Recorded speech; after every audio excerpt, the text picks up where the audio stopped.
северной окраине столицы, между Черниковкой и Инорсом, скрытый стенами городских построек, затерялся маленький поселок.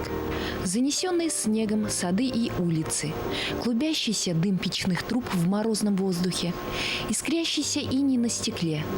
Как чудно оказаться в деревне, сделав каких-то пару шагов вглубь городского двора на северной окраине Уфы. У обитателя этих мест, художника Рязанова, свое особенное отношение к родной окраине. Здесь как бы все проще, что ли. Взаимоотношения, мировосприятие может быть немножко другое. Там все-таки центр и другие какие-то требования. Здесь все проще. И это отражается в творчестве, то есть восприятие жизни проще. Вот в окно видно, что мороз, сейчас вот 30 градусов мороза, снег искрится, на солнце дома, значит, деревья покрыты инеем. Когда у меня бывает Сергей Александрович Литвинов, замечательный художник-колорист, он говорит: Вить, вот у тебя тут как будто бы какой-то островок духовности в этом вот, на этой окраине. Представитель так называемой северной группы художников Виктор Рязанов – ученик мастера Огородова.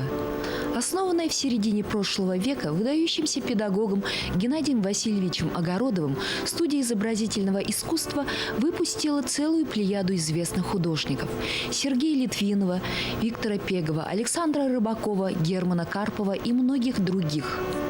И, наверное, говоря о своем северном менталитете, черниковские художники имеют в виду опыт и дух, что передал им учитель. Нам повезло то, что мы, значит, в Уфе, в Башкирии живем, потому что здесь один из центров мировой культуры, можно сказать.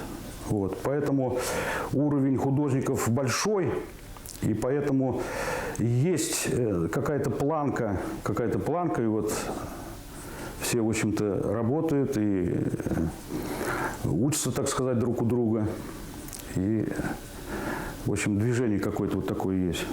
Два тоже художника, это Высоцкий и Тальков, на вас оказали большое влияние. Тальков, он выходил на сцену и пел какие песни. Вот, допустим, слова: «Колокольный звон, и даже самый тихий он кому-то не дает покоя». То есть очень емкие такие слова. Вот. Поэтому Тальков – это